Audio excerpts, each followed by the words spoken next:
सब लोग ट्राई करिए इस क्वेश्चन को।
हुआ?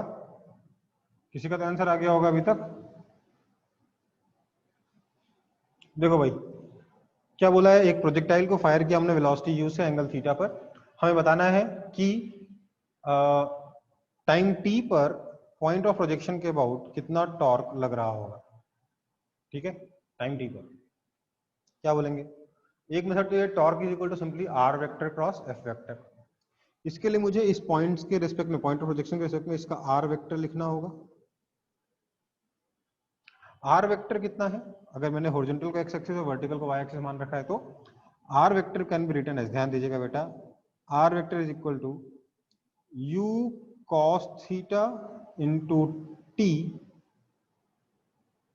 आई cap plus u sine theta into t minus half g t square j cap, है ना। और एफ वेक्टर कितना है? F vector minus m g j cap. तो मुझे बेसिकली इस आर वेक्टर और इस एफ वेक्टर को क्रॉस प्रोडक्ट करके आंसर निकालना है। ठीक है बेटा, तो हमने आर वेक्टर की वैल्यू डाली u cos theta into t i cap plus u sine theta T minus half g t square j cap, और एफ वेक्टर की वैल्यू डाल दी। अगर हम इसको क्रॉस प्रोडक्ट करेंगे, देखिए आई कैप और जे कैप का तो क्रॉस प्रोडक्ट होके कुछ आएगा, लेकिन जे कैप और जे कैप का क्रॉस प्रोडक्ट कितना हो जाएगा, 0। तो सिंपली इसका क्रॉस प्रोडक्ट, इस आई कैप वाली टर्म का क्रॉस प्रोडक्ट इस टर्म के साथ करना है। कितना हो जाएगा, आई कैप क्रॉस जे कैप होता है के कैप, और माइनस तो बच ही जाएगा। क्या हो जाएगा, minus m g u cos theta into t i cap cross j cap is k cap. तो ये आपका आंसर आएगा। समझ में आई बात? टी को ज्यादा अलग कर लो ताकि कंफ्यूजन हो। Minus m g u t cos theta ऐसे लिख लो, minus m g u t cos theta k cap. Minus k cap मतलब प्लेन के अंदर की तरफ होगा ये। ठीक है, कोई दिक्कत? अब देखते हैं फिर दूसरा मेथड क्या बोल रहा हूं मैं। मैंने बोला ये रहा मेरा line of action of force. इस लाइन के लॉन्ग फोर्स एक्ट कर रहा है। इस line of action of force का इस जिस पॉइंट पर मुझे को एंगुलर मोमेंटम निकालना है, उस पॉइंट से मैंने परपेंडिकुलर डिस्टेंस निकाला, दिस इज आर परपेंडिकुलर। ठीक है, तो आर परपेंडिकुलर कितना है, R perpendicular is nothing but X, that is equal to u cos theta into t, और फोर्स कितना था, mg था। तो टॉर्क कितना हो जाएगा, are perpendicular into F, that is equal to, इन दोनों को मल्टीप्लाई कर दो, इसको और इसको, क्या आ जाएगा, m g u t cos theta आ गया। ठीक है, डायरेक्शन देखने के लिए क्या करेंगे, right hand thumb rule. Right hand thumb rule लगा के देखोगे तो आपका आर और एफ का क्रॉस प्रोडक्ट जो है वो प्लेन से अंदर की तरफ जाएगा, इसलिए माइनस के कैप लगा दोगे।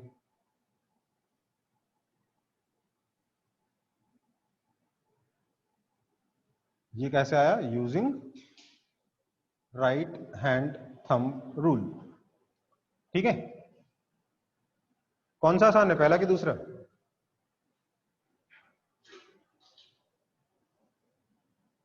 दोनों इजी है ना, है ना? Yes sir.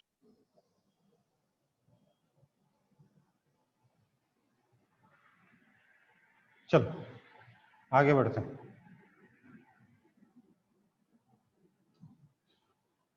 अगला हमारा टॉपिक है torque about an axis. Torque about a point लिख लिया हमने, क्या लिखा, आर क्रॉस एफ, इसको हमने आर परपेंडिकुलर इनटू एफ या आर इनटू एफ परपेंडिकुलर से भी कैलकुलेट करके देखा अलग अलग एग्जांपल्स में। अब देखेंगे torque about an axis, axis के अबाउट टॉर्क कैसे निकाला जाता है, ये हम देखेंगे। तो लेट से हमारे पास ये एक रिजिड बॉडी है जो इस पर्टिकुलर एक्सिस के अबाउट घूम रही है, या घूमना जरूरी नहीं है, बस इस एक्सिस का मेरे को टॉर्क निकालना है इस रिजिड बॉडी पे। बस ये एक्सिस का मतलब क्या है, ये रिजिड बॉडी अगर घूमेगी तो इसी एक्सिस के अबाउट घूमेगी और किसी तरीके से नहीं घूम सकती। ठीक है, तो लेट से ये फोर्स लग रहा है एक एफ वेक्टर। ठीक है, और मेरे को टॉर्क निकालना है इस फोर्स का। लेट से फोर्स एफ वेक्टर है, इस एफ वेक्टर का मेरे को टॉर्क निकालना है अबाउट दिस एक्सिस। तो क्या कर सकता हूं, मैं इस एक्सिस के किसी भी पॉइंट से इसका डिस्टेंस निकाल लेता हूं, पोजीशन निकाल लेता हूं, ये मेरा आर वेक्टर हो जाएगा। तो मैं लिखूंगा tau vector is equal to are vector cross F vector. ये मैं लिख सकता हूं चाहूं तो, पर इसमें ना एक छोटी सी प्रॉब्लम हो जाएगी कि सर ऐसे तो मैं इस पॉइंट के इस पॉइंट से आर वेक्टर लूं या ये वाला आर वेक्टर लूं, कौन सा आर वेक्टर लूं? तो बेटा हमेशा आप आर वेक्टर लोगे ये वाला जो कि एक्सिस के परपेंडिकुलर है, ये नहीं लोगे, ये वाला आर वेक्टर भी नहीं लोगे, आर वेक्टर लोगे ये वाला। ठीक है, आर वेक्टर क्या है, basically this is the perpendicular vector भी बोल सकते हैं, मैं डिस्टेंस लिख रहा हूं, distance from axis to point of action of force, जिस पॉइंट पे फोर्स लग रहा है उस पॉइंट का परपेंडिकुलर डिस्टेंस एक्सिस से, वो होगा आपका आर वेक्टर। ठीक है, सबसे पहले तो ये वाला नहीं लोगे, ये वाला नहीं लोगे, वैसे ले सकते हो पर उसके बाद भी कुछ और जुगाड़ करने पड़ते हैं, देखते हैं थोड़ी देर में, अभी भी खत्म नहीं हुआ। अब ये जो फोर्स है ना, इसके मैं कंपोनेंट्स कर सकता हूं, कुछ ऐसे कर सकता हूं कि नहीं कर सकता? दिख रहा है आप लोगों को कंपोनेंट्स? दिख रहा है? हाँ या ना? एक कंपोनेंट ये रहा, एक कंपोनेंट ये रहा, और एक कंपोनेंट ये रहा। ये हमारे फोर्स के 3 कंपोनेंट हो गए। Let's call it Fx, Fy and Fz। Just आप लोग खुद ही आंसर दीजिएगा कि ये मान लेते हैं मेरा गेट है, जो मैंने ऑब्जेक्ट बना रखा है, ये मेरा दरवाजा है जो इस हिंज के अबाउट घूम सकता है, इसी एक्सिस के अबाउट घूम सकता है। दरवाजा एक ही एक्सिस के अबाउट घूम सकता है ना, ऐसे ऐसे, हाँ या ना? Yes yes sir. सर। ये मेरा एक्सिस ऑफ रोटेशन है और ये गेट है मान लेते हैं। आपको इस गेट को रोटेट करना है, क्या आप सिर्फ ये Fx लगा के इस गेट को घुमा सकते हो कि नहीं घुमा सकते? इमेजिन करिए दरवाजा लगा हुआ, उसको आप ऐसे खींच रहे हो, हिंज से बाहर उखाड़ने की कोशिश करो, वो घूमेगा क्या? No sir. नहीं घूमेगा। तो Fx की वजह से कोई टॉर्क नहीं आएगा। Fy, वैसे आप बोलो sir R vector cross F vector करेंगे तो R और Fx तो एक ही डायरेक्शन में टॉर्क, ऐसे ही क्रॉस प्रोडक्ट 0 हो जाएगा, है ना? हाँ या ना? होगा कि नहीं? हाँ सर। बात करते हैं इस Fy की। ये Fy ही परेशान करता है। ये Fy वो वाला फोर्स जो कि एक्सिस के पैरेलल है। ये Fx क्या था? वो वाला फोर्स जो R वेक्टर के पैरेलल था। Fy वो वाला फोर्स जो एक्सिस के पैरेलल है। ठीक है, ये Fy मतलब आप क्या कर रहे हो, बेसिकली दरवाजे को ऊपर की तरफ धक्का लगा रहे हो। दरवाजा घूमता है क्या ऊपर की तरफ धक्का लगाने से? नहीं सर। नहीं ना। तो इस Fy की वजह से भी कोई टॉर्क नहीं आएगा। लेकिन आप बोलोगे sir R vector cross F vector तो आ रहा है, आ रहा है कि नहीं आ रहा? Yes sir. आ रहा है ना? वो तो 0 नहीं हो रहा सर, ये क्या लफड़ा है? चलो छोड़ो, उसको छोड़ दें। ये Fz इकलौता फोर्स है जिसकी वजह से ये दरवाजा घूमेगा, हाँ या ना? Fy पे वापस आएंगे, बट Fz इकलौता फोर्स है जिसकी वजह से दरवाजा घूमेगा, राइट? Fz कौन सा फोर्स है? This is component of force that is perpendicular to both r vector and axis, right? यही वो फोर्स है जिसकी वजह से टॉर्क लगेगा। ध्यान दीजिए, जब आप एक इस पॉइंट के अबाउट अगर आप टॉर्क लिखोगे तो Fx की वजह से तो 0 हो जाएगा, बट Fy और Fz दोनों की वजह से आएगा। लेकिन एक्सिस के अबाउट अगर टॉर्क लिखोगे तो Fy की वजह से नहीं आएगा। क्यों नहीं आएगा? क्योंकि अगर आप Fy का टॉर्क लिखोगे तो वो Fy का टॉर्क क्या कर रहा है? आपके एक्सिस को तोड़ने की कोशिश कर रहा है। आप सोचिए दरवाजे को लटक रहे हो तो क्या करो? हिंज को उखाड़ने की कोशिश कर रहे हो ना, हाँ या ना? दरवाजे को अगर आप ऊपर या नीचे खींचोगे, साइड से यस सर। Yes sir. तो क्या करोगे? बेसिकली हिंज को उखाड़ रहे होगे ना आप, तो आपके यस इस सर। Fy वाले टॉर्क को हिंज बैलेंस कर देगा। ठीक है, तो इफेक्टिव टॉर्क क्या बचेगा? सिर्फ ये Fz वाला। ठीक है, और इस टॉर्क का डायरेक्शन देखिए तो जरा किधर आ रहा है? Are vector cross Fz vector देखिए तो किधर आ रहा है? सिर्फ आर वेक्टर क्रॉस Fz देखिए, क्योंकि Fx और Fy का तो 0 होगा। सिर्फ आर वेक्टर और Fz वेक्टर का टॉर्क किधर आ रहा है? देखिए तो जरा।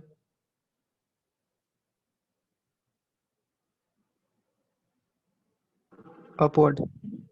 अपवर्ड या डाउनवर्ड आएगा? मतलब बेसिकली वैसे तो डाउनवर्ड आ रहा है, बट ठीक है, बेसिकली एक्सिस के पैरेलल आ रहा है, राइट?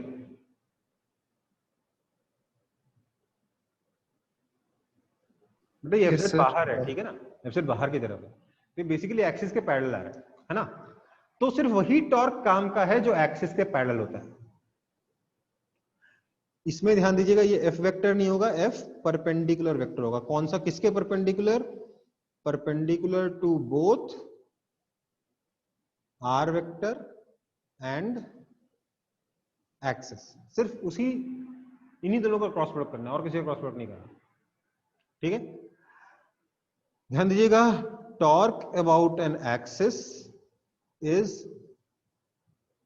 Parallel to axis. अगर आप Fy का टॉर्क देखोगे, आर वेक्टर क्रॉस Fy देखोगे, तो वो किधर आ रहा है? एक्सिस के परपेंडिकुलर आ रहा है ना? आ रहा है कि नहीं आ रहा? बाहर आ रहा है प्लेन के।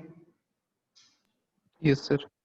तो वो वाला टॉर्क काम का नहीं है, क्योंकि वो एक्सिस के परपेंडिकुलर हो गया। ठीक है, तो ये दो चीजें बड़ी ध्यान देने वाली हैं कि जो टॉर्क एक्सिस के परपेंडिकुलर हो जाए वो किसी काम का नहीं है। नेट टॉर्क हमेशा ही एक्सिस के पैरेलल होगा, काम का टॉर्क हमेशा एक्सिस के पैरेलल ही होगा। एक्सिस के परपेंडिकुलर वाले टॉर्क को हमेशा ही हिंज बैलेंस कर देगा। ठीक है, और इसलिए टॉर्क निकालने के लिए क्या करना है आपको? आर वेक्टर या r perpendicular vector cross F perpendicular vector करना है, जहां आर परपेंडिकुलर क्या है? Perpendicular distance from axis to point of action of force. ठीक है, मतलब एक्सिस से परपेंडिकुलर लेना है, ये वाला आर वेक्टर है। और एफ परपेंडिकुलर क्या है? फोर्स का वो कंपोनेंट जो एक्सिस के तो परपेंडिकुलर है ही है, आर के भी परपेंडिकुलर है। आर के परपेंडिकुलर भी है, एक्सिस के भी परपेंडिकुलर है। सिर्फ वही टॉर्क आपके ऑब्जेक्ट को घुमाने के काम आएंगे। यही टॉर्क, इसी टॉर्क की वजह से ऑब्जेक्ट घूमेगा। इसलिए टॉर्क अबाउट एन एक्सिस थोड़ा डिफरेंट हो जाता है in comparison to torque about a point. ठीक है बेटा? Yes, sir. ओके, आगे बढ़े फिर।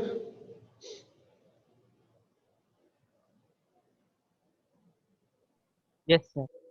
वैसे एक बात बता देता हूं, अगर आप सिर्फ ये वाला फोर्स लोगे ना, नहीं नहीं सॉरी गलत बोल रहा था, सही बोल रहा, जो मैंने बताया वही ठीक है।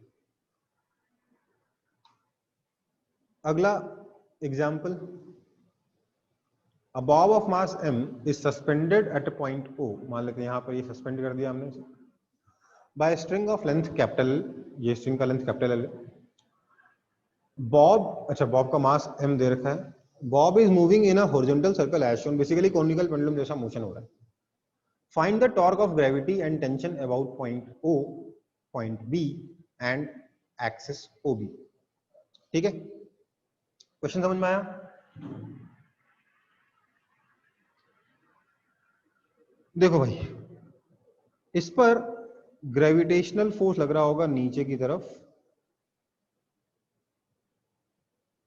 mg। ठीक है, अगर मैं टॉर्क अबाउट पॉइंट O निकालूं तो कितना आएगा? बेसिकली मैं इसका, ये हो गया मेरा line of action of force, तो ये हो गया मेरा r परपेंडिकुलर। तो torque about point O is equal to r perpendicular into f, that is equal to r perpendicular कितना है? L sine theta into mg, that is equal to mg L sine theta. Direction देखोगे तो बाहर की तरफ आएगा, ध्यान दोगे डायरेक्शन पे, तो इस पॉइंट पे, इस मोमेंट ऑफ टाइम पे बाहर की तरफ आएगा। ठीक है, अगर मैं टॉर्क अबाउट पॉइंट बी देखूं तो यहां पे भी अगर देखा जाए तो आर परपेंडिकुलर तो उतना ही है जितना कि ओ से था, तो ये भी सेम टू सेम आएगा, r perpendicular into F, that is equal to m g, capital L था, कैपिटल एल साइन थीटा बाहर की तरफ। टॉर्क अबाउट ओ और टॉर्क अबाउट बी सेम है। ठीक है, बट अगर मैं देखूं टॉर्क अबाउट एक्सिस OB, तो वो कितना हो जाएगा? आर परपेंडिकुलर इंटू एफ, नहीं r perpendicular into F perpendicular. R perpendicular तो कितना है? mg इंटू, सॉरी मेरी गलती, आर परपेंडिकुलर कितना है? L साइन थीटा ही है, उसमें तो कोई दिक्कत नहीं है। पर एफ परपेंडिकुलर क्या होता है? फोर्स का वो कंपोनेंट जो आर के तो परपेंडिकुलर है ही है, एक्सिस के ही परपेंडिकुलर होना चाहिए। मतलब कि बाहर होना चाहिए, अंदर होना चाहिए, वो दोनों ही टॉर्क यहाँ पे, दोनों ही फोर्स यहाँ पे नहीं है। So this into 0, that is equal to simply 0। तो O के अबाउट टॉर्क है, B के अबाउट टॉर्क है, बट एक्सिस के अबाउट टॉर्क नहीं है। ठीक है बेटा,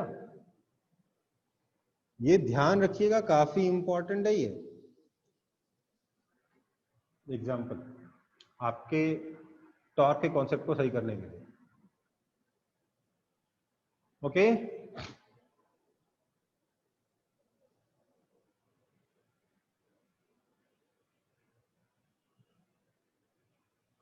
आगे बढ़े।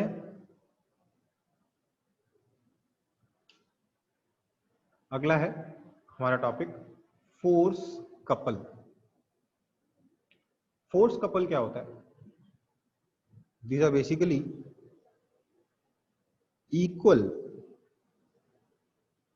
And opposite. बेटा पिछला वाला अगर कॉपी नहीं हुआ तो बता दो, मैं टाइम दे दे रहा हूं। हाँ सर, एक बार प्रीवियस पेज कीजिए।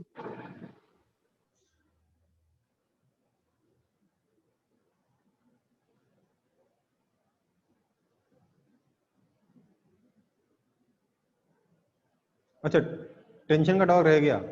ओके ओके, क्वेश्चन में क्या लिखा है? Find the torque of gravity and tension. ठीक है, टेंशन का टॉर्क नहीं लिखा ना मैंने, कोई बात नहीं, अभी लिखता हूं। दिस इज, ये ग्रेविटी का टॉर्क है, this is torque of gravity.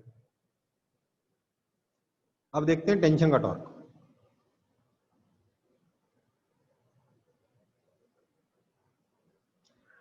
Tension का टॉर्क O के अबाउट कितना हो जाएगा? 0। क्यों? क्योंकि टेंशन फोर्स जो लग रहा है इसके ऊपर, ऑब्जेक्ट के ऊपर, जो टेंशन फोर्स ऑब्जेक्ट के ऊपर लग रहा है, this force is passing through the point O, right? The line of force is passing through the point O, तो R परपेंडिकुलर 0 हो जाएगा, इसलिए O के अबाउट टेंशन का टॉर्क 0 हो जाएगा। ठीक है, टॉर्क अबाउट अगर मैं B लिखूंगा इस टेंशन T का, तो टेंशन T के दो कंपोनेंट कर सकता हूं। ऊपर की तरफ आ गया T cos थीटा, इधर आ गया T sin थीटा, जहां है टेंशन T। अब ध्यान देने वाली बात ये, T sin थीटा तो B से पास हो रहा है, हम क्या लिखेंगे? R इंटू F परपेंडिकुलर लिखूंगा इस केस में।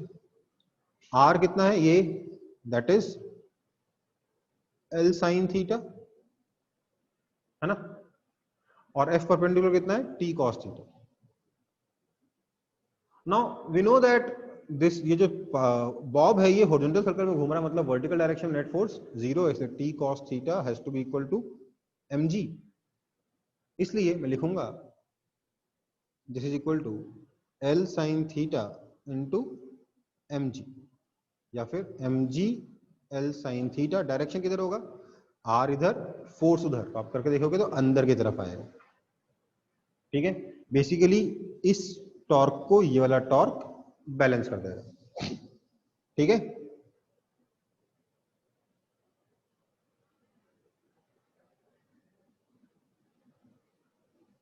ध्यान दीजिएगा, O के अबाउट टॉर्क बैलेंस नहीं हुआ है, O के अबाउट टॉर्क बैलेंस नहीं हुआ है, लेकिन B के अबाउट टॉर्क बैलेंस हो चुका है। ठीक है, अगर हम एक्सिस के अबाउट देखें, टेंशन का टॉर्क अबाउट एक्सिस, तो कितना हो जाएगा? That will be equal to R into F perpendicular. Now F perpendicular नहीं है, F परपेंडिकुलर मतलब कौन, किसके परपेंडिकुलर? R के ही परपेंडिकुलर और एक्सिस के ही परपेंडिकुलर। R के परपेंडिकुलर तो है, पर एक्सिस के परपेंडिकुलर कोई फोर्स नहीं है। मतलब T sin थीटा R के पैरेलल है, T cos थीटा एक्सिस के पैरेलल है। ऐसा कोई फोर्स नहीं है जो एक्सिस और R दोनों के परपेंडिकुलर हो, इसलिए ये फोर्स 0, ये टॉर्क 0 हो जाएगा। तो ध्यान दीजिएगा, V के अबाउट नेट टॉर्क 0, एक्सिस के अबाउट नेट टॉर्क 0, लेकिन O के अबाउट नेट टॉर्क 0 नहीं हुआ है, ये आगे काम आएगा। ठीक है बेटा,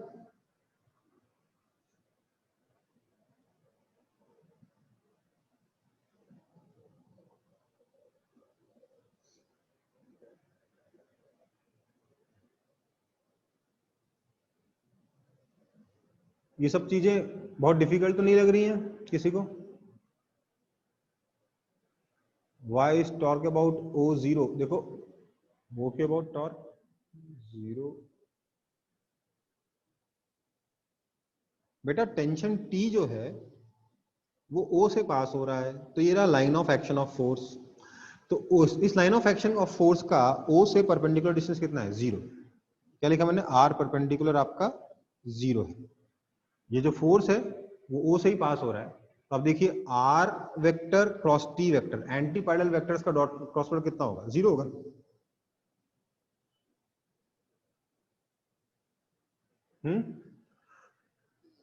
मैंने आपको ऐसे ही बताया था, लास्ट क्लास में लिखाया भी था ये वाला पॉइंट, कि अगर line of action of force पे कोई पॉइंट है तो उस पॉइंट के अबाउट टॉर्क हमेशा जीरो रहेगा। क्यों? क्योंकि आर परपेंडिकुलर जीरो हो जाएगा। आगे बढ़े।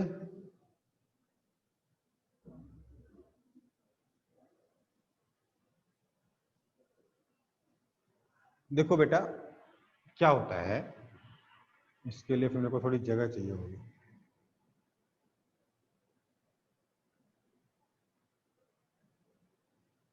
देखो इस पॉइंट ए के अबाउट हमने टॉर्क को जीरो किया था, याद है आपको?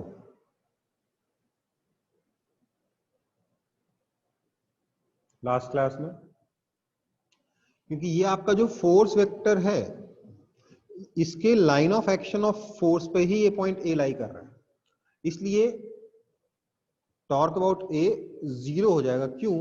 क्योंकि अबाउट ए अगर आप देखोगे तो आर परपेंडिकुलर, जो कि क्या होता है, टॉर्क अबाउट ए क्या होगा, R perpendicular into F. Now R perpendicular जो है वो जीरो हो गया। आर परपेंडिकुलर क्या है? Basically line of action of force, जिस भी लाइन में फोर्स एक्ट कर रहा है उस लाइन का पॉइंट ए से डिस्टेंस वो कितना है? जीरो है, क्योंकि पॉइंट उसी लाइन पे लाई करता है। इसलिए इस केस में टॉर्क जीरो आया था, क्योंकि फोर्स इस लाइन से, इस पॉइंट से पास हो रहा है। जिस भी पॉइंट से फोर्स पास हो जाएगा उस पॉइंट के अबाउट उस फोर्स का टॉर्क जीरो हो जाएगा। मतलब इस पॉइंट के अबाउट भी इस फोर्स का टॉर्क जीरो होगा, इस पॉइंट के अबाउट भी फोर्स का टॉर्क जीरो होगा, इस पॉइंट, इस पॉइंट, इस पॉइंट, इस पॉइंट, इन सारी पॉइंट्स के अबाउट इस फोर्स का टॉर्क जीरो होगा। क्यों? क्योंकि आर परपेंडिकुलर जीरो होता है। अब हाँ? क्या बेटे? 3,5 along with the force torque आपकी zero आवाज होगा। एकदम साफ नहीं आ रही बेटा, प्लीज टाइप कर दीजिए, बिल्कुल क्लियर नहीं आपकी आवाज।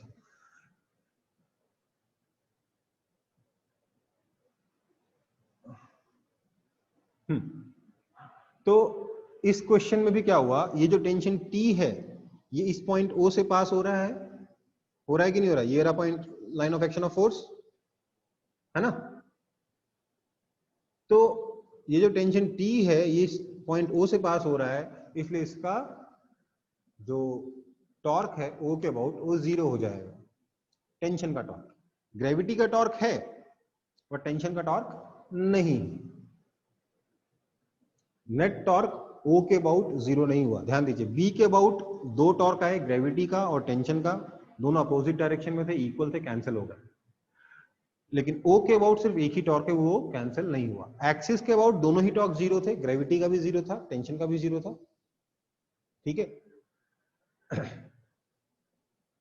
सुष्मिता समझ में आया आपको?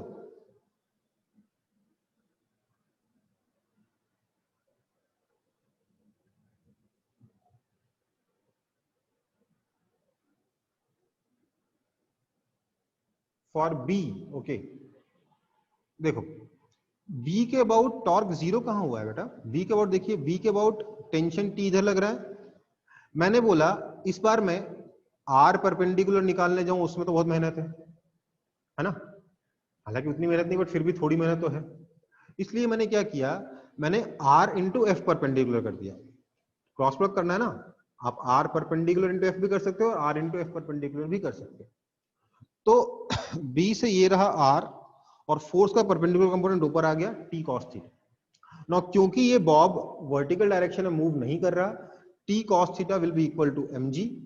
सो टॉर्क कितना हो जाएगा, this R into T cos theta. मैंने लिखा है आर कितना है, एल साइन थीटा, ये एल था, ये थीटा था, तो ये कितना हो गया, एल साइन थीटा हो गया, है ना? हाँ या ना? तो L sine theta into T cos theta हो जाएगा। एल साइन थीटा क्या होता है, क्या हो गया, परपेंडिकुलर डिस्टेंस हो गया। मैं कलर चेंज करता हूं क्योंकि सारा रेड कलर से हो गया। बी से इस point of action of force का परपेंडिकुलर डिस्टेंस ये रहा, this is your R into force का परपेंडिकुलर कंपोनेंट। ये फोर्स था टेंशन टी, इसका परपेंडिकुलर कंपोनेंट ऊपर की तरफ, ये अगर थीटा एंगल है तो ये वाला एंगल भी थीटा होगा, ये कितना हो जाएगा, T cos theta. So this R into T cos theta, T cos theta will be equal to mg। Why will be equal to mg? क्योंकि कोनिकल पेंडुलम हम लोग ऑलरेडी सॉल्व कर चुके हैं, क्योंकि ये हॉरिजॉन्टल डायरेक्शन में मूव कर रहा है, वर्टिकल डायरेक्शन में कोई इसका मोशन नहीं है। वर्टिकल डायरेक्शन में नेट फोर्स जीरो होगा, T cos theta will balance this mg, इसलिए T cos theta is mg. So L sin theta into T cos theta या L sin theta into mg, that is your torque. Direction कैसे देखोगे? Right hand thumb rule लगा के तो आ जाएगा अंदर की तरफ, ठीक है। R क्रॉस F, अंदर आया,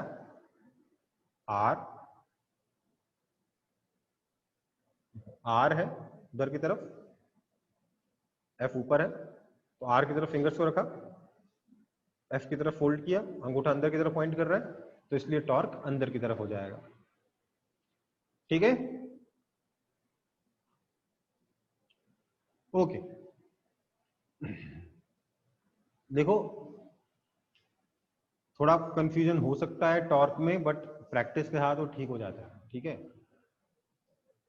और टॉर्क बहुत छोटा पार्ट होता है किसी भी क्वेश्चन को सॉल्व करने के लिए, तो फटाफट होना चाहिए, प्रैक्टिस काफी अच्छी खासी होनी चाहिए टॉर्क निकालने की, ठीक है। आपको देखो अभी तक क्या लग रहा होगा ना आपको कि कुछ क्या चल रहा है सर, मोमेंट ऑफ इनर्शिया पढ़ा दिया, टॉर्क पढ़ा दिया, कुछ तो मतलब आपस में रिलेशन होना चाहिए इन चीजों के बीच में, है ना। ऐसे कुछ भी पढ़ाए जा रहे हो, पहले मोमेंट ऑफ इनर्शिया पढ़ा दिया जिसका कोई अता पता नहीं क्यों है, क्या है, कहां से आया, अब टॉर्क पढ़ा दिया, बस ऐसे पढ़ा दिया, राइट। ये सारी चीजें आगे जाके रिलेट हो जाएंगी, ठीक है, और हमारे रोटेशन मोशन को बहुत ही इजी बना देंगी उसको हैंडल करना। तो हमारा अगला टॉपिक है फोर्स कपल। फोर्स कपल क्या होता है? Force couple is equal and opposite forces, equal and opposite forces acting along different lines of action। देखो डिफरेंट लाइंस होना उतना जरूरी नहीं है, दोनों अगर सेम लाइन में हो जाएंगे तो बस उसका इफेक्ट कुछ और आ जाएगा, बट हाँ जनरली हम लोग डिफरेंट लाइंस ऑफ एक्शन पे जब इक्वल एंड अपोजिट फोर्सेस लग रहे होते हैं उसी को फोर्स कपल कहते हैं। देखिए ध्यान दीजिएगा, जो एक्शन रिएक्शन पेयर है वो हमेशा सेम लाइन ऑफ एक्शन को लगता है। एक्शन रिएक्शन पेयर में मैंने आपको जो प्रॉपर्टी दिखाई थी न्यूटन थर्ड लॉ में एक्शन रिएक्शन की, तो मैंने क्या बताया था कि दोनों फोर्सेस हमेशा सेम लाइन के लॉन्ग लगते हैं। फोर्स कपल में दोनों इक्वल एंड अपोजिट फोर्सेस हैं बट अलग अलग लाइन के लॉन्ग लगेंगे, एंटी पैरेलल फोर्सेस हैं, सेम लाइन पे नहीं है, कोलिनियर नहीं है। कोलिनियर हो सकते हैं बट कोलिनियर होना जरूरी नहीं। मतलब ये मान लेते हैं कि हमारे पास ये एक रैंडम शेप का ऑब्जेक्ट है, रैंडम ऑब्जेक्ट, इसमें एक फोर्स लगा इधर F वेक्टर, ठीक है, इसी ऑब्जेक्ट पे एक और फोर्स लगा, लेकिन वो फोर्स पिछले वाले फोर्स के इक्वल लगा अपोजिट डायरेक्शन में, तो इसको मैं कह दे रहा हूं माइनस F वेक्टर, ठीक है। लेट्स से ये वाला पॉइंट A बोल देता हूं, इस पॉइंट को मैं B बोल देता हूं, ठीक। तो ऐसे में इसके ऊपर लगने वाला नेट फोर्स कितना हो जाएगा, कोई मुझे बताएगा?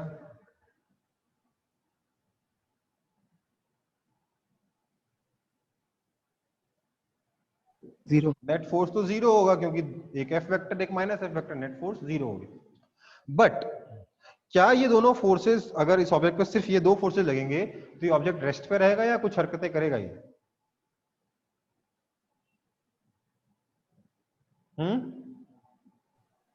घूम सकता है सर, क्या रोटेट कर सकता है सर। रोटेट करे, घुमाएगा ना ये फोर्स इसको, ये फोर्स, ये दोनों फोर्सेस मिलकर इसको घुमाएंगे ना। तो मैंने इसके लिए सोचा कि टॉर्क निकाल लेते हैं। देखो टॉर्क क्या होता है ना बेटा, टॉर्क होता है आपका रोटेटिंग इफेक्ट ऑफ फोर्स, ठीक है, बताया था ना। तो ये दोनों मिलके ऑब्जेक्ट को रोटेट कराएंगे, ये दोनों मिलकर ऑब्जेक्ट को रोटेट कराएंगे, तो इसलिए मैं इसका टॉर्क निकालना चाहता हूं इन दोनों फोर्सेस का। तो मैंने बोला ये लेट से कौन से पॉइंट का टॉर्क निकालो, तो मैंने लेट से एक जनरल पॉइंट लिया O, इस O पॉइंट के अबाउट में टॉर्क निकाल के देखता हूं कि क्या होता है। तो सबसे पहले तो ये आया मेरे पास कि टॉर्क निकालने के लिए मुझे पॉइंट A की पोजीशन भी O के अबाउट निकालनी होगी और B की पोजीशन भी मुझे O के अबाउट निकालनी होगी, अदरवाइज टॉर्क कैसे लिखूंगा? है ना। तो मैंने दोनों का पोजीशन लिख लिया, आर ए वेक्टर और R B vector, point A का और पॉइंट बी का। तो क्या मैं लिख सकता हूं कि torque vector is equal to R A vector cross F vector plus R B vector cross minus F vector. लिख सकता हूं कि नहीं लिख सकता हूं? Yes sir. That is equal to, क्या मैं ऐसा लिख सकता हूं कि R A vector minus R B vector cross F vector, हाँ या ना?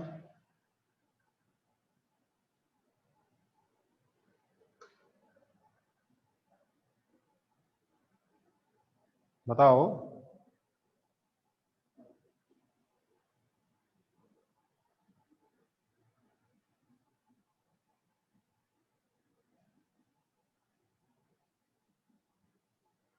हाँ या ना?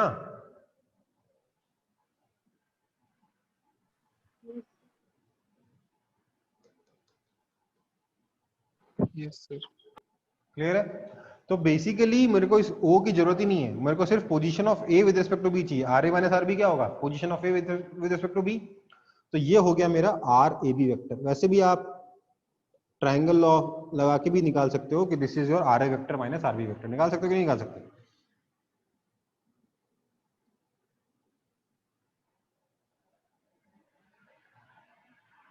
देखो भाई, R A vector is equal to R B vector plus R A B vector आ रहा है इस ट्राइंगल से, ट्राइंगल ऑफ एडिशन से आ रहा है कि नहीं आ रहा? Yes sir. तो इससे आर ए भी निकल जाएगा, R A minus R B, है ना। So torque vector is equal to R A B vector cross F vector, right? हाँ या ना? तो अगर मैं सिर्फ टॉर्क का मैग्नीट्यूड लिखूंगा तो क्या मैं लिख सकता हूं कि आर ए बी जो है इसका परपेंडिकुलर कंपोनेंट टू फोर्स? लिख सकता हूं कि नहीं?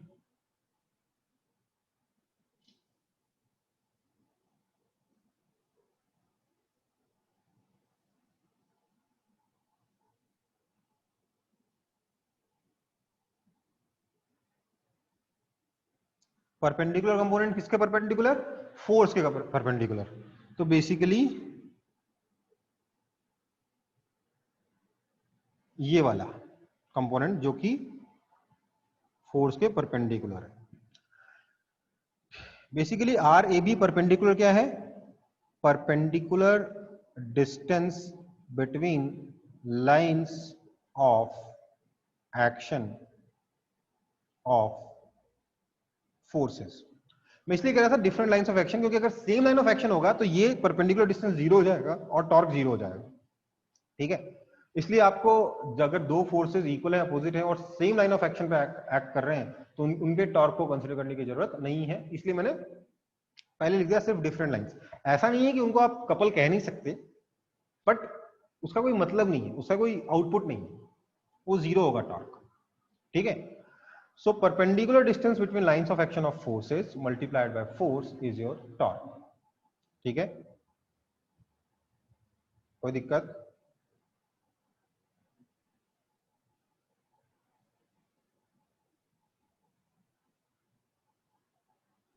No sir. ओके। कहने का मतलब ये समझ लो कि मान लेते हैं हमारे पास एक यूनिफॉर्म, अच्छा आपको सब तो पता नहीं है, बट मान लेते हैं हमारे पास ये एक डंडा है जिसमें इधर एक प्लस क्यू चार्ज रखा हुआ है, यहाँ पे एक माइनस क्यू चार्ज रखा हुआ है और बीच में हम लोगों ने एक डंडे से इसको कनेक्ट कर रखा है,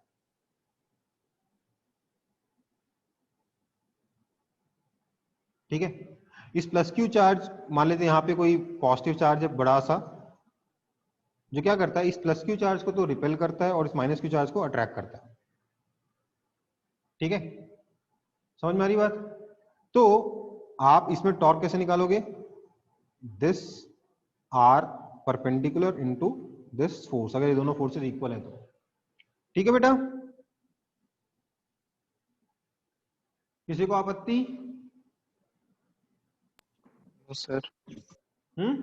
तो बेसिकली दोनों फोर्सेस के बीच में, दोनों फोर्सेस के बीच में नहीं, दोनों फोर्सेस के लाइन ऑफ एक्शन के बीच में perpendicular distance into force into magnitude of force will be your magnitude of torque. Direction कैसे निकालोगे? देखो ये दोनों फोर्सेस, इस केस में ये वाला फोर्स और ये वाला फोर्स मिलकर ऑब्जेक्ट को कैसे घुमाएंगे? क्लॉकवाइज के एंटी क्लॉकवाइज?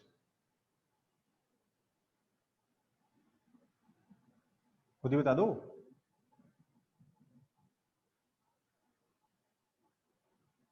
बता दो ना। ये एफ वेक्टर और ये माइनस एफ वेक्टर मिलके इस ऑब्जेक्ट को कैसे घुमाएंगे, क्लॉकवाइज के एंटी क्लॉकवाइज, फटाफट बोलो। क्लॉकवाइज घुमाएंगे, है ना। क्लॉकवाइज घुमाएंगे तो टॉर्क का डायरेक्शन क्या होगा, क्लॉकवाइज मतलब अंदर की तरफ हो जाएगा इस केस में। क्लॉकवाइज मतलब अंदर है, एंटी क्लॉकवाइज मतलब बाहर है। लेकिन हमेशा सिर्फ क्लॉकवाइज एंटी क्लॉकवाइज से काम नहीं चलता, इसलिए हम लोगों को इसे वेक्टर के फॉर्म में भी देखना पड़ता है। ठीक है बेटा।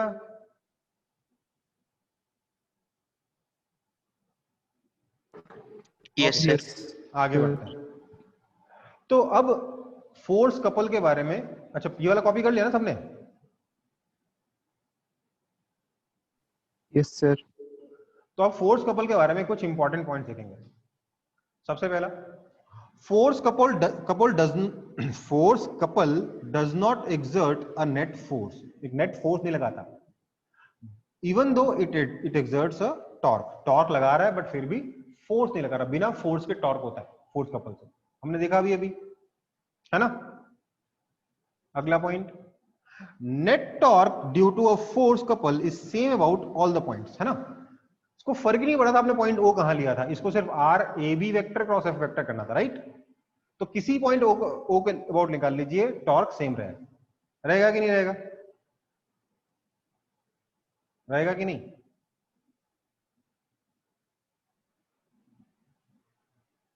बट इसमें एक चीज नोट करिएगा, although it may be different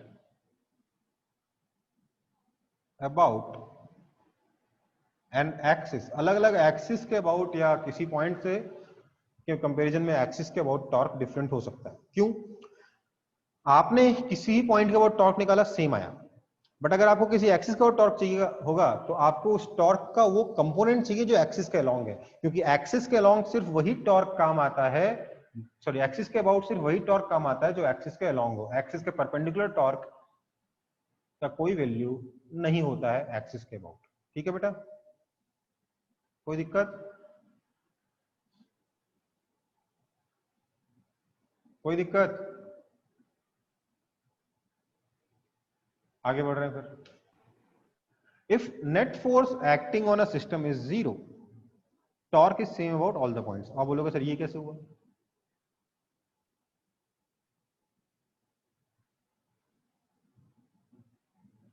ये यहां से डिराइव होता है। कैसे, कि देखो भैया अगर नेट फोर्स जीरो है तो मैंने क्या किया, लेट से उसके ऊपर 75 फोर्सेस लग रहे हैं, मैंने उन 75 के 75 फोर्सेस के कंपोनेंट किए एक्स डायरेक्शन में और वाई डायरेक्शन में। अगर नेट फोर्स जीरो है तो जितना पॉजिटिव एक्स डायरेक्शन में उतना ही माइनस एक्स डायरेक्शन में फोर्स है, हाँ या ना, हाँ या ना। तो मैं उन सारे फोर्सेस को जो कि प्लस एक्स डायरेक्शन में लग रहे हैं और उन सारे फोर्सेस को जो कि माइनस एक्स डायरेक्शन में लग रहे हैं उनको अलग अलग कपल्स में तोड़ सकता हूं। तो इफेक्टिवली अगर नेट फोर्स जीरो है तो हम कह सकते हैं ऑब्जेक्ट के ऊपर सिर्फ कपल्स एक्ट कर रहे हैं और कुछ नहीं एक्ट कर रहे हैं, और हर एक कपल का टॉर्क किसी पॉइंट के अबाउट सेम है, इसलिए ओवरऑल टॉर्क भी किसी पॉइंट के अबाउट सेम होगा, हर एक पॉइंट के अबाउट नेट टॉर्क सेम होगा अगर नेट फोर्स जीरो है तो। ठीक है, it is a very important point that we will use in solving problems based on rotational equilibrium. ठीक है, जब हमें रोटेशनल इक्विलिब्रियम में किसी ऑब्जेक्ट को प्रूफ करना होगा तो हम बोलेंगे देखो net force zero, net torque zero, मतलब ना तो ट्रांसलेशन होगा ना रोटेशन होगा। ठीक है, तो टॉर्क, तो कोई सवाल पूछ सकता है कि सर आपने एक पॉइंट का वो टॉर्क जीरो किया, किसी दूसरे पॉइंट का वो टॉर्क आ जाएगा तो कैसे पता चलेगा। तो बोलूंगा देखो क्योंकि नेट फोर्स जीरो है और एक पॉइंट का अबाउट टॉर्क जीरो, इसलिए बाकी सारे पॉइंट्स के अबाउट भी टॉर्क को जीरो होना पड़ेगा। ओके, ध्यान रखिए इस चीज को, अगर नेट फोर्स जीरो है और किसी, तो फिर क्या होगा कि किसी भी पॉइंट के अबाउट टॉर्क सेम होगा। और अगला पॉइंट क्या कह रहा है कि अगर नेट फोर्स जीरो है और टॉर्क किसी एक पॉइंट के अबाउट जीरो है तो बाकी सभी पॉइंट्स के अबाउट भी जीरो होगा, जो मैं थोड़ी देर पहले बोल रहा था। ठीक है, नेट फोर्स जीरो होने के केस में आपको अलग अलग पॉइंट्स के अबाउट टॉर्क निकालने की जरूरत नहीं है, किसी भी एक पॉइंट के अबाउट टॉर्क निकाल लो, हर पॉइंट के अबाउट सेम आएगा। ठीक है बेटा, फटाफट कॉपी कर लीजिए इसको। और इसमें ना एक्सप्लेनेशन लिखने की बजाय बस ये क्वेश्चन मार्क लगा लो, ताकि जब रिवीजन कर रहे हो तो सोचो कि ऐसा क्यों हुआ, तो आपको समझ में आएगा। अच्छा, एक्सिस का वो टॉर्क निकालते हो क्या करना होता है, वो टॉर्क जो एक्सिस के परपेंडिकुलर है उसको डिस्कार्ड कर देना होता है। सिर्फ वही टॉर्क काम आता है जो एक्सिस के अलोंग हो। Okay,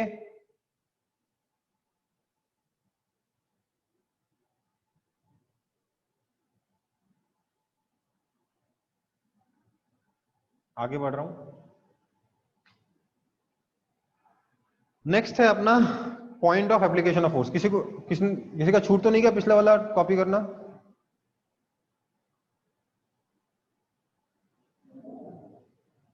No, sir. Okay, so now we will study point of application of force. क्या होता है बेटा, देखिए मान लेते हैं मेरे पास ये एक ऑब्जेक्ट है, जिस ऑब्जेक्ट पे मल्टीपल फोर्सेस लग रहे हैं। F1 वेक्टर, कलर चेंज कर लेता हूं, समझ में नहीं आ रहा उतना।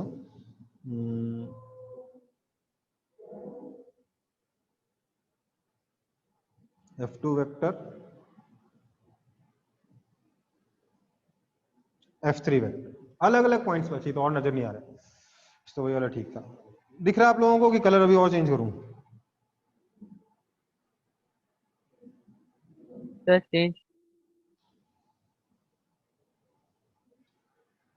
मेरे को ऐसा कलर चाहिए जो डार्क पे भी दिखे और व्हाइट पे भी दिखे। थोड़ा गड़बड़ हो गया, ऑब्जेक्ट का कलर ही कलर डिसाइड कर लिया मैंने। तो ये हमारे पास तीन फोर्सेस हैं ऑब्जेक्ट के ऊपर, F1 वेक्टर, F2 वेक्टर और F3 vector.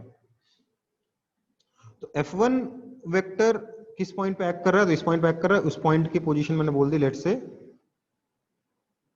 R1 vector. F2 vector act कर रहा है इस पॉइंट के ऊपर, तो इस पॉइंट की पोजीशन लिख लेता हूं मैं, लेट्स से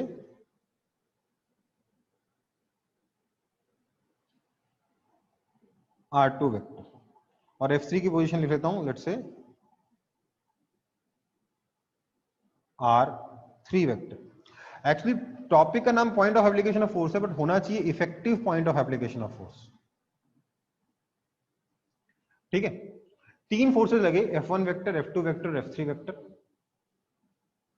तीनों की जो point of application of force है उनकी पोजीशन है R1 वेक्टर, ये R2 वेक्टर है और ये R3 वेक्टर है। ठीक है, कंफ्यूज मत होना। दिख रहा है सबको? दिख तो नहीं रहा होगा बट लिख लो जो मैंने बोला। तो effective point of application of force का मतलब क्या होता है? हम नेट फोर्स तो निकाल सकते हैं इसमें। नेट फोर्स क्या हो जाएगा? F1 vector plus F2 vector plus F3 vector, right? लेकिन वो फोर्स कहां एक्ट कर रहा है इफेक्टिवली? तो लेट से वो वाला फोर्स जो है वो यहां कहीं एक्ट कर रहा है। यहां पर एक्ट कर रहा है इफेक्टिवली आपका F1 vector plus F2 vector plus F3 vector. Let say इन तीनों फोर्सेस का सम ये वेक्टर आता है, F1 vector plus F2 vector plus F3 vector. तो ये कहां एक्ट कर रहा है ये हमें निकालना है। उसके लिए लेट से हम लोग मानते हैं ये जो point of application of force है, ये आपका point of application of force let say R vector पे लाई करता है। तो हम कैसे बताएंगे कि R वेक्टर क्या है? तो उसके लिए हमारे पास सिंपल सी इक्वेशन है कि फोर्स, नेट फोर्स आप ऐसे पॉइंट पे लगाइए सच दैट इफेक्टिव टॉर्क जो है वो ओरिजिनल टॉर्क के बराबर है। मतलब R vector cross F vector has to be equal to R1 vector cross F1 vector plus R2 vector cross F2 vector plus R3 vector cross F3 vector. ठीक है, समझ में आई बात? हाँ या ना?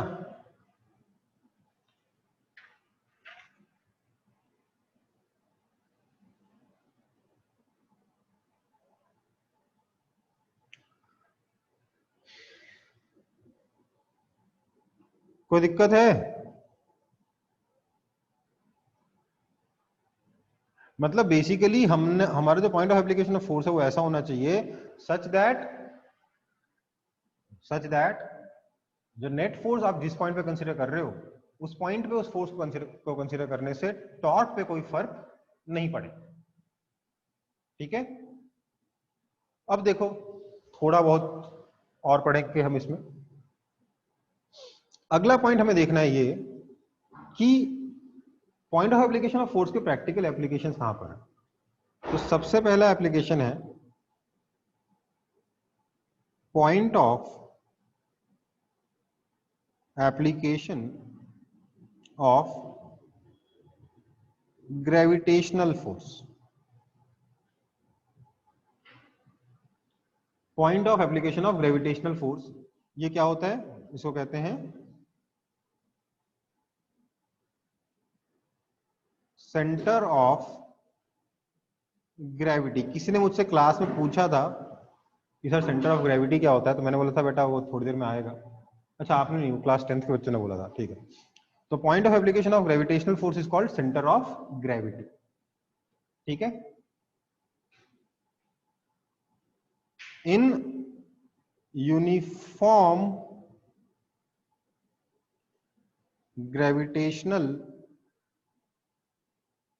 field, center of gravity is same as center of mass।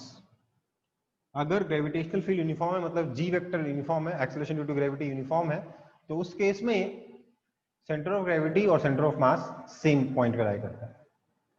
एक और पॉइंट कि ये जो कॉन्सेप्ट है ना point of application of force, this concept is totally imaginary. Concept of point of application of force is imaginary as it may lie outside the body।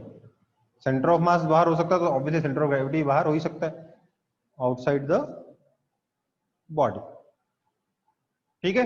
ऐसा नहीं कि सच में सारा फोर्स वहीं पे लग रहा है, सारे फोर्सेस को वहां मानकर हम बोलते हैं कि यहाँ टॉर्क पे कोई फर्क नहीं पड़ेगा, हमें अलग अलग टॉर्क नहीं लिखना पड़ेगा, सारे फोर्सेस को एक पॉइंट पे मान लो, उसी पॉइंट से आपको सीधे टॉर्क मिल जाएगा, ठीक है।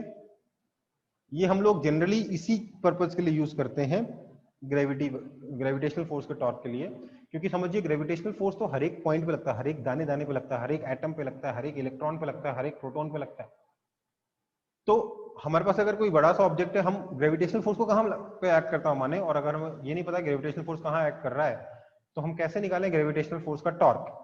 तो उसके लिए हम बोलते हैं ग्रेविटेशनल फोर्स का जो टॉर्क निकालना है, उसके लिए मान लीजिए सारा का सारा gravitational force centre of gravity पे लाई करता है। अब बोलो सेंटर ऑफ ग्रेविटी कैसे निकालें, तो देखो ऑब्जेक्ट जो है अगर यूनिफॉर्म ग्रेविटेशनल फील्ड में रखा हुआ है, मतलब जहां जी वेक्टर कांस्टेंट है, मतलब अर्थ के आसपास रखा हुआ है, तो उस केस में आपका centre of gravity centre of मास का कोइंसाइड कर जाता है। तो आप मान लीजिए कि सारा का सारा ग्रेविटेशनल फोर्स सेंटर ऑफ मास पे एक्ट कर रहा है। किसी को दिक्कत?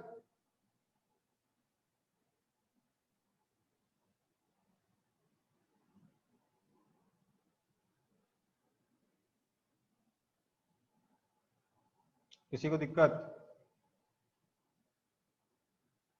ओके,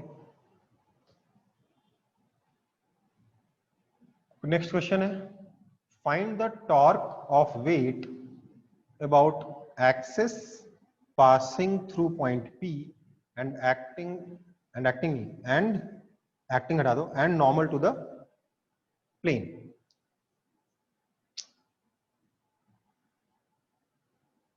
वो एक्सिस जो पॉइंट P से पास हो रही है और जो प्लेन, जिस प्लेन का डायग्राम दे रखा है उस प्लेन के परपेंडिकुलर डायरेक्शन में नॉर्मल है, उस एक्सिस के अबाउट मेरे को बताना है कि इस ऑब्जेक्ट के वेट का टॉर्क कितना होगा अगर इसका मास आपको m दे रखा है, रेडियस आपको r दे रखा है। तो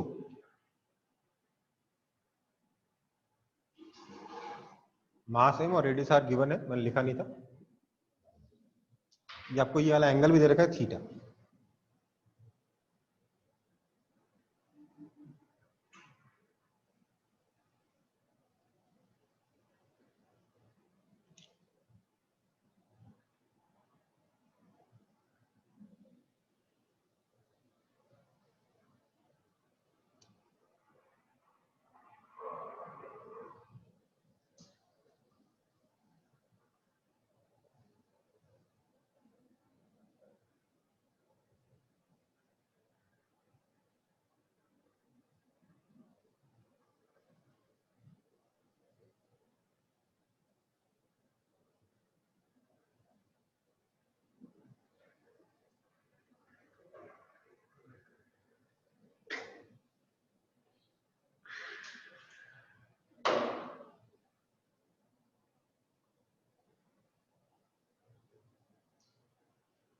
कॉपी हुआ?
चलो आगे बढ़ रहा हूं।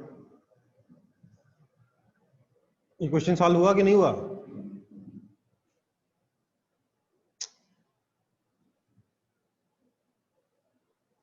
सही आयुषी। देखो भाई क्या है, इस पे जो point of application of force होगा वो सेंटर ऑफ मास हो जाएगा, तो सारा का सारा फोर्स हम मान सकते हैं सेंटर ऑफ मास पे लग रहा है mg। ठीक है, अब आपके पास दो ऑप्शन है। इस पॉइंट से ये डिस्टेंस तो r है, आपको पता ही है। आप चाहो तो लिख सकते हो torque is equal to r perpendicular into F, या फिर r इंटू एफ परपेंडिकुलर। मैं r into F perpendicular prefer करूंगा। क्यों? क्योंकि मेरे को mg के दो कंपोनेंट ऑलरेडी मालूम है। क्या क्या है वो कंपोनेंट? एक तो इधर की तरफ आएगा mg साइन थीटा, एक इधर की तरफ आएगा mg कॉस थीटा। तो ये है आपका f परपेंडिकुलर, और ये है आपका रेडियस r जो कि डिस्टेंस भी है। Therefore torque is equal to r into mg sine theta. Answer. इतना छोटा सा पार्ट है। ठीक है, बहुत ही लल्लू सवाल है, और बार बार हम इसका यूज करते हैं दूसरे क्वेश्चंस के अंदर। दूसरे क्वेश्चंस को सॉल्व करते हैं हम इसका कई बार यूज करेंगे। जब भी ऑब्जेक्ट इंक्लाइन प्लेन पे रोल हो रहा होगा या स्लाइड कर रहा होगा, टॉर्क निकालने की जरूरत पड़ेगी, तो हम अक्सर इस चीज को यूज करते हैं। टॉर्क कैसे निकाला जाए? तो mg का कंपोनेंट r के परपेंडिकुलर मल्टीप्लाइड बाय r। ठीक है, अगर आप डायरेक्शन निकालना चाहो तो डायरेक्शन विल बी इनवर्स। ठीक है, कोई आपत्ति किसी को?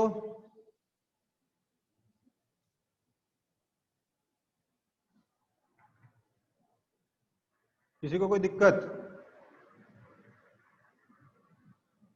डायरेक्शन बताया ना, अंदर की तरफ r mg साइन थीटा। किधर हुआ बताइए तो?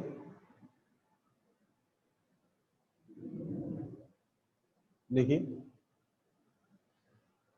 r की तरफ फिंगर्स रखा, mg साइन थीटा की तरफ फोल्ड किया, अंगूठा किधर पॉइंट कर रहा है? अंदर की तरफ पॉइंट कर रहा है, हाँ या ना?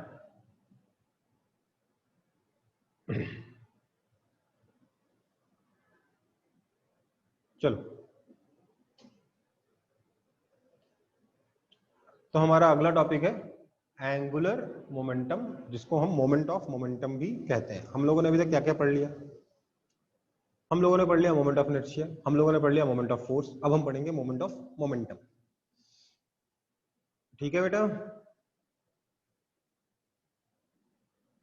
मोमेंट ऑफ मोमेंटम देखेंगे। देखिए, मेरे ख्याल से आप लोगों को हल्का हल्का आइडिया हो रहा होगा कि हम करने क्या वाले हैं। आखिरकार हम इनर्शिया में जो हम लोग इनर्शिया के लिए हम लोग जो m यूज करते थे ना, उसकी जगह moment of inertia I use करना चाहेंगे। हम फोर्स यूज करते थे, उसकी जगह moment of force torque use करना चाहेंगे। और हम मोमेंटम यूज करते थे, उसकी जगह मोमेंट ऑफ मोमेंटम, जिसको हम L से रिप्रेजेंट करते हैं, ये यूज करना चाहेंगे। फोर्स वेक्टर की जगह टाउ वेक्टर, मोमेंटम वेक्टर की जगह L वेक्टर। I तो अपना स्केलर है। तो एंगुलर मोमेंटम को रिप्रेजेंट किससे करते हैं हम लोग? एल वेक्टर से रिप्रेजेंट करते हैं। ठीक है, ऑब्वियसली कैसी क्वांटिटी है ये? वेक्टर क्वांटिटी है।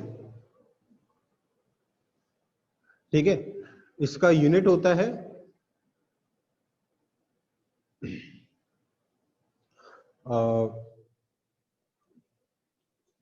केजी मीटर स्क्वायर पर सेकंड। ठीक है, या फिर जूल सेकंड भी कह सकते हैं इसको। ठीक है, तो जूल सेकंड हो गया।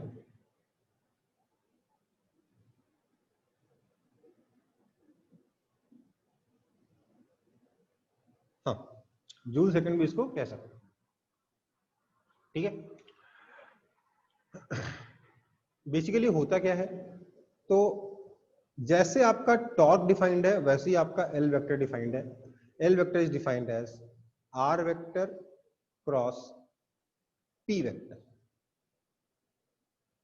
ठीक है, जैसे टॉर्क डिफाइंड है वैसे ही एल डिफाइंड है। वहां आर क्रॉस एफ करते थे, यहां आर क्रॉस पी करते हैं। किसी को दिक्कत? कहने का मतलब, मान लेते हैं कि ये मेरा y एक्सिस, ये मेरा x एक्सिस, यहां पर कोई ऑब्जेक्ट है मास m का जो वेलोसिटी v से मूव कर रहा है। तो इसका एंगुलर मोमेंटम अगर मैं ओरिजिन के अबाउट निकालना चाहूं तो उसके लिए मुझे ये वाला r वेक्टर चाहिए होगा।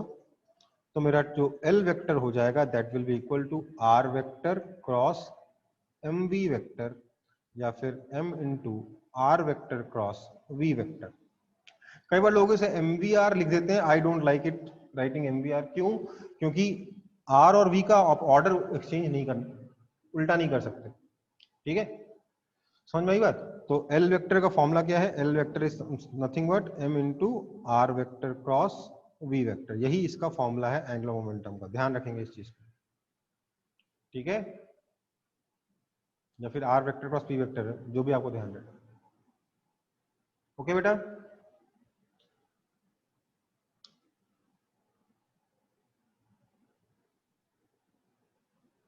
Yes, sir. ओके। सुनाओ, अगर मेरे पास प्योर रोटेशन है, मान लेते हैं मेरे पास ये कोई 3 डायमेंशनल ऑब्जेक्ट है, रिजिड ऑब्जेक्ट है, जो प्योर रोटेशन परफॉर्म कर रहा है, इस एक्सिस के अबाउट ऐसे ऐसे घूम रहा है। तो ऐसे में इस एक्सिस के अबाउट ध्यान दीजिएगा। अगेन ये पॉइंट मैं बार बार बताना नहीं चाहता क्योंकि एक बार डिस्कस कर चुके, डिटेल में डिस्कस कर चुके। जब आप टॉर्क लिख रहे थे तो आपने क्या किया था? एक्सिस के ऊपर टॉर्क लिखते वक्त सिर्फ उस टॉर्क को कंसीडर किया था जो कि आपके एक्सिस के अलोंग। ठीक है, आपका जो एंगुलर मोमेंटम आएगा ना वो ऑटोमेटिकली हमेशा एक्सिस के अलोंग ही आएगा, अगर एक्सिस के अबाउट रोटेशन हो रहा है तो। अगर एक्सिस के अबाउट रोटेशन हो रहा है तो वो एक्सिस के अबाउट ही आएगा हमेशा। ठीक है, तो मान लेते हैं ये मेरे पास कोई ऑब्जेक्ट है जो एंगुलर वेलोसिटी ओमेगा से घूम रहा है। तो इस एक्सिस के अबाउट जो इसका एंगुलर मोमेंटम बनेगा L vector, that will simply be equal to I into omega vector. आप इसे कंपेयर कर सकते हो P vector is equal to mass into velocity vector.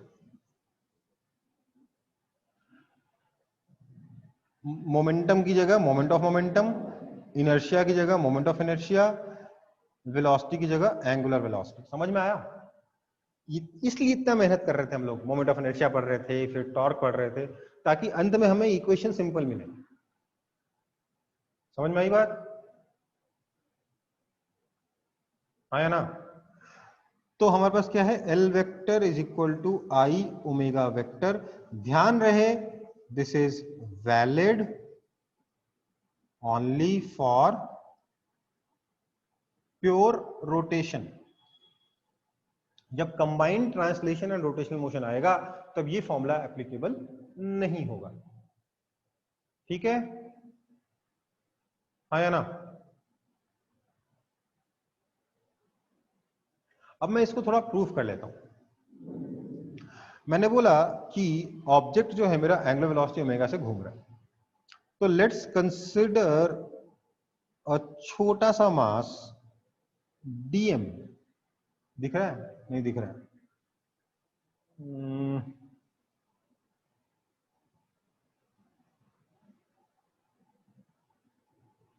छोटा सा मास लिया मैंने, लेट्स से डीएम है, ठीक है। ये इसका परपेंडिकुलर डिस्टेंस हो गया आर, ठीक है। देखिए ये भी नहीं दिख रहा है, तो लिखूं किससे मैं?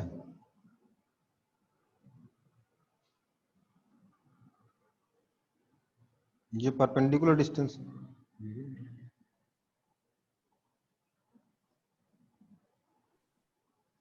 ब्लैक पेन से लिखी। वही कर रहा हूं। तो व्हाइट से ये आर है, ठीक है। तो इसकी जो वेलोसिटी हो जाएगी, that v vector will be omega vector cross R vector, हाँ या ना? V equal to omega R होता है। ओमेगा किधर है? ऊपर की तरफ है, राइट, है ना? तो v कितना हो जाएगा? Omega cross R. तो इसका जो छोटा सा dl वेक्टर आएगा, that will be equal to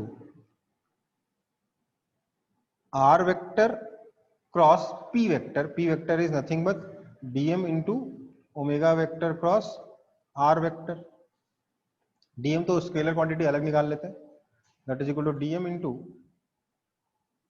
r vector cross omega vector cross r vector, आया ना?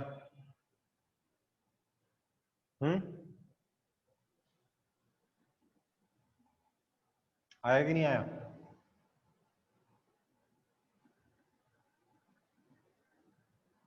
अब देखिए, ओमेगा और आर दोनों परपेंडिकुलर है, इसलिए हो जाएगा ओमेगा आर। और क्योंकि ये ओमेगा क्रॉस आर है, ये आर के परपेंडिकुलर भी होगा, इसलिए ये और ये क्वांटिटी फिर से आपस में परपेंडिकुलर है। तो कितना हो जाएगा? ओमेगा आर स्क्वायर हो जाएगा, ठीक है। मैग्नीट्यूड तो हो जाएगा, therefore dL is equal to dm omega R square, that is equal to dm R square times omega, ठीक है। लेकिन डायरेक्शन बच गया, है ना? तो डायरेक्शन कैसे आएगा? देखिए, ओमेगा इस केस में देखिएगा, ओमेगा इधर है, आर इधर है, ठीक है। इधर बनाता हूं, ओमेगा इधर है, आर इधर है। तो ओमेगा क्रॉस आर किधर होगा? कोई बताएगा मेरे को?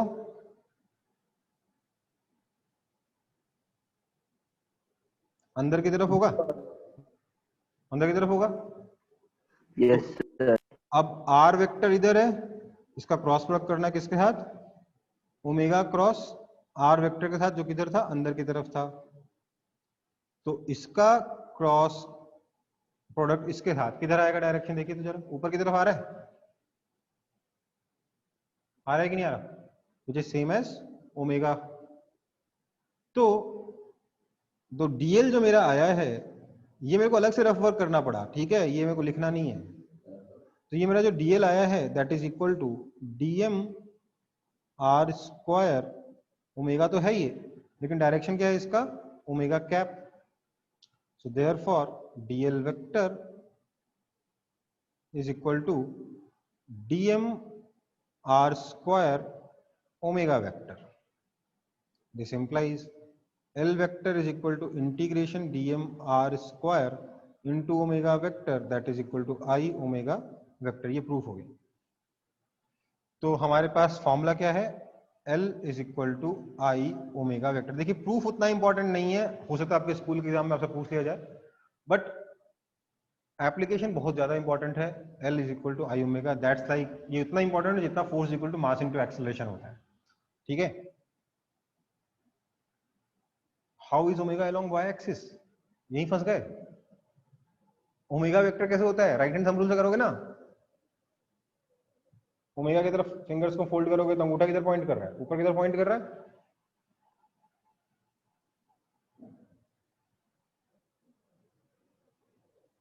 समझ में आया?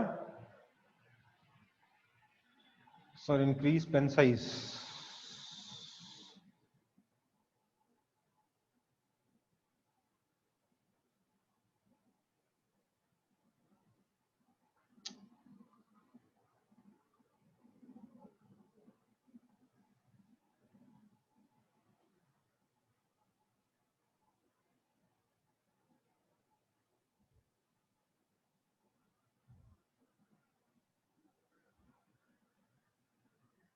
पेन का साइज बेटा इंक्रीज नहीं हो रहा है।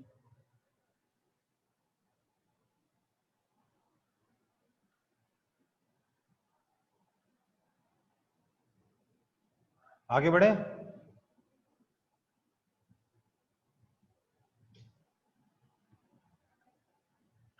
नाउ नेक्स्ट है relation between torque and angular momentum. ठीक है, तो हम क्या बोल सकते हैं, देखो भैया, टॉर्क होता है are vector cross F vector. ठीक है, टॉर्क क्या होता है, are vector cross F vector, that is equal to are vector cross d d t of P vector, है ना। अब यहां पर क्या है कि इधर से आगे जाना थोड़ा मुश्किल हो गया, क्योंकि आपका आर वेक्टर कांस्टेंट नहीं है। अगर ऑब्जेक्ट मूव कर रहा तो आर वेक्टर कांस्टेंट नहीं है, आप इसको सीधे क्रॉस प्रोडक्ट के अंदर लेके नहीं जा सकते, राइट। तो यहां पर जाके मैं थोड़ा कंफ्यूज हो गया, इसके आगे क्या करूं। मतलब कोई बात नहीं, मेरे को इधर समझ नहीं आ रहा, तो मैंने बोला लेट्स से, लेकिन हमें को लग रहा था कि यार अगर आर अंदर ले जाता तो क्या होता, d d t of R cross P मतलब d d t of L vector होता, लेकिन उसको वेरीफाई करने के लिए मेरे को एल वेक्टर से मूव करना पड़ेगा।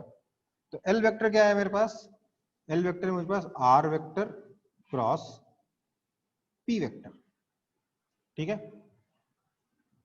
That is equal to are vector cross m v vector, है ना, या फिर m into R vector cross v vector, ये हमारे पास एल वेक्टर है। देयरफॉर मैं कह सकता हूं कि d L vector by d t is equal to M into d d t of R vector cross v vector, that is equal to M into d d t of R vector cross v vector क्या हो जाएगा, first into first cross differentiation of second plus second, मतलब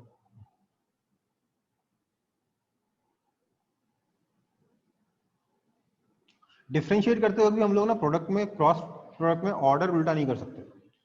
मैंने बिना order change किए मैंने cross product लगाया, मैंने प्रोडक्ट रूल लगाया डिफरेंशिएशन का, first function into differentiation of second function plus second function into differentiation of first function, बस मैं ऑर्डर एक्सचेंज नहीं कर पाया। ठीक है, सो ये कितना हो गया देखिए तो बेटा, this is equal to M into R vector cross acceleration vector plus m into v vector cross v vector.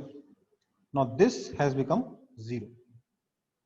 ठीक है, so this is r vector cross ma vector या फिर tau vector. तो हमारे पास क्या आ गया, tau vector is nothing but rate of change of angular momentum.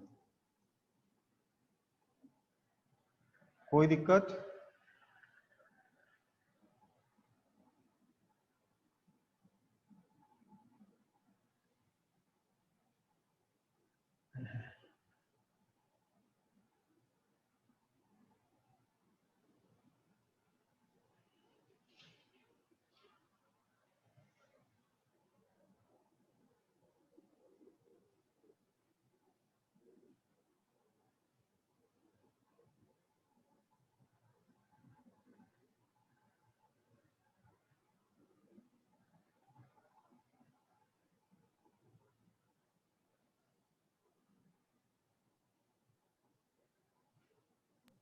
Sir, noted. Noted. Okay. So tau is equal to d dt of L vector है. Now, अच्छा, for pure rotation मैं क्या कह सकता हूं,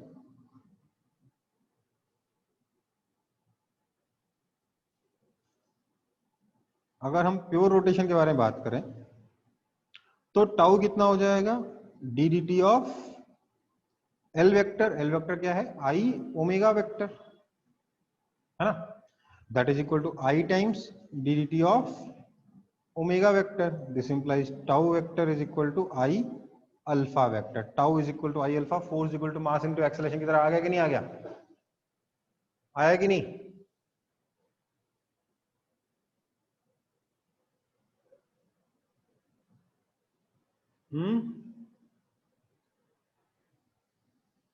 समझ में आया कि नहीं आया आपको ये tau is equal to I alpha?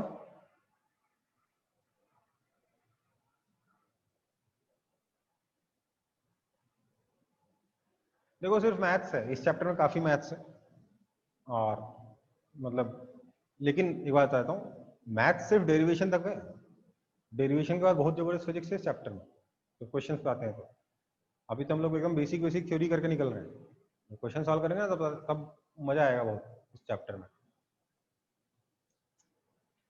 सबने कॉपी कर लिया यहां तक?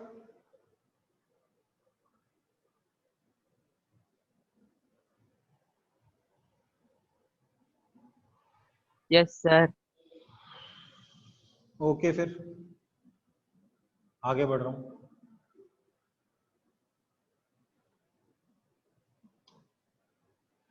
A projectile of mass m is fired with velocity u at an angle theta on a plane horizontal ground.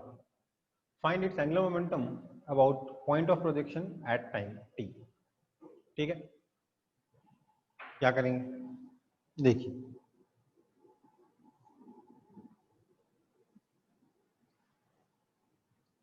एक प्रोजेक्टाइल है जिसका मास m दे रखा है, इसको वेलोसिटी u से एंगल थीटा पर ऐसे प्रोजेक्ट कर दिया गया, ऐसे आके ये लैंड कर गया। ठीक है, हमें बताना है कि इसका angular momentum about point of projection at time T कितना होगा। तो हम बोलेंगे लेट्स से टाइम टी पे पार्टिकल यहां पहुंचता है, इसकी इनिशियल वेलोसिटी कितनी थी, इधर की तरफ u cos थीटा आई कैप, उधर ऊपर की तरफ u sin theta j cap. यहां पर इसका जो मोमेंटम हो जाएगा, जो वेलोसिटी हो जाएगी v vector, that is equal to u cos theta तो आई कैप में रहेगा ही रहेगा, plus u sin theta minus gt j cap हो जाएगा। होगा कि नहीं होगा? है ना, होगा कि नहीं? x डायरेक्शन की velocity constant u cos theta, y direction में u sin theta minus gt, v is equal to u plus at, acceleration नीचे की तरफ है g। ठीक है, एकदम प्रोजेक्टाइल का बेसिक यूज कर रहा हूं। फिर मैं लिखूंगा वेलोसिटी हो गया, अब मैं क्या लिखूंगा,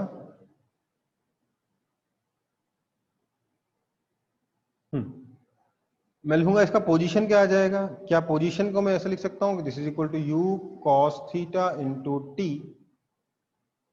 आई cap plus u sin theta into t minus half g t square j cap.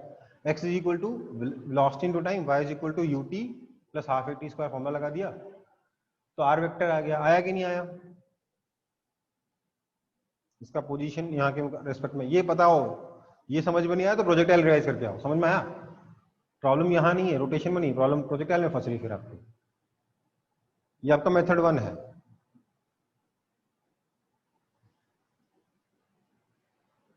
फिर आपको लिखना है एल वेक्टर, तो क्या लिखोगे, L vector is equal to are vector cross m v vector, that is equal to m times R vector cross v vector. Basically इन दोनों का क्रॉस प्रोडक्ट निकाल के आपको आंसर निकालना होगा। काफी मेहनत है बट करना यही होगा। ठीक है बेटा, समझ में आया?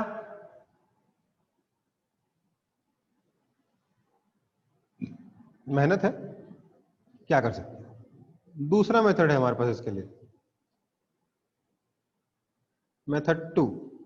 हम बोलेंगे जब पार्टिकल यहां पहुंचा तो इस पे फोर्स लग रहा था नीचे की तरफ mg, इसका r परपेंडिकुलर कितना था, x के बराबर था, तो r perpendicular is equal to x और force is equal to mg है। r परपेंडिकुलर x से x कितना था, u cos theta into time, therefore torque is equal to r perpendicular into f, that is equal to mg u cos theta into time t। ये torque है।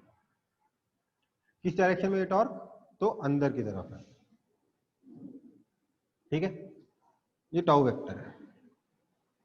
तो हम लिखेंगे tau होता क्या है, d L vector by dt, this implies dl vector is equal to tau vector dt। देखो tau का डायरेक्शन चेंज हो नहीं रहा है, इसलिए इस क्रॉस प्रोडक्ट का कोई खास ये अंदर की तरफ ऐसा कोई खास यूज हमें करना नहीं है। This implies dl vector is equal to या dl is equal to mgu cos theta into t dt। ये dl हो गया, ठीक है। अब कुछ नहीं करना, इसको दोनों तरफ इंटीग्रेट कर देना। मतलब time t is equal to 0 पे एंगुलर मोमेंटम कितना था, तो देखो t is equal to 0 particle यहीं से प्रोजेक्ट किया गया है, इसलिए इसका r 0 है, तो इसलिए एंगुलर मोमेंटम 0 हो जाएगा। टाइम t पे हम एंगुलर मोमेंटम l निकालना चाहते हैं, तो हमारे पास आ जाएगा l is equal to mgu t square cos theta by 2। Answer direction किधर होगा, अंदर की तरफ होगा, जिधर टॉर्क लग रहा था उधर ही आएगा। समझ में आई बात? हाँ या ना?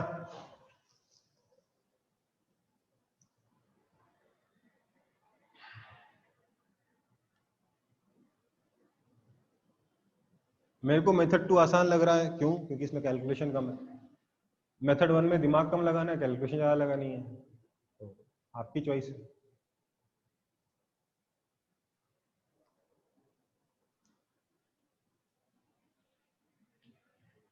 मैंने ये क्यों सॉल्व किया ऐसे, क्योंकि मैंने थोड़ी देर पहले क्वेश्चन किया था जिसमें मैंने टॉर्क निकाला था mg का।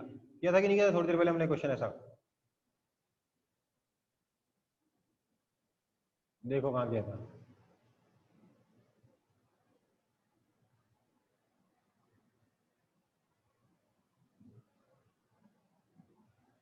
कहाँ गया? तो और पहले किया था, तो बहुत पीछे है। लेकिन एक क्वेश्चन हमने ऐसा किया था ना, यही सेम प्रोजेक्टाइल बनाया था मैंने, उसमें भी हाँ है ना। उसमें हम लोग ऑलरेडी टॉर्क निकाल चुके थे, तो हमने बोला टॉर्क तो बड़े आसानी से निकल गया था, क्यों नहीं उसी का यूज करके मैं एंगुलर मोमेंटम निकाल लूं। अब मतलब मैंने ऐसा क्यों किया, क्योंकि मेरे को एक क्वेश्चन याद था कि मैंने वो क्वेश्चन इजीली सॉल्व कर लिया था, राइट। इसी तरीके से आपके डिफिकल्ट क्वेश्चन सॉल्व होते हैं किसी भी चैप्टर के। इजी क्वेश्चन ध्यान रखते हैं, उसका यूज करते हैं आगे डिफिकल्ट क्वेश्चन को सॉल्व करने के लिए। ठीक है बेटा? ओके, तो आज की क्लास में इतना ही, मिलते हैं अगली क्लास में इसके आगे के टॉपिक्स लेके। मेरे ख्याल से हम लोगों ने एंगुलर मोमेंटम में काफी कुछ कर लिया है।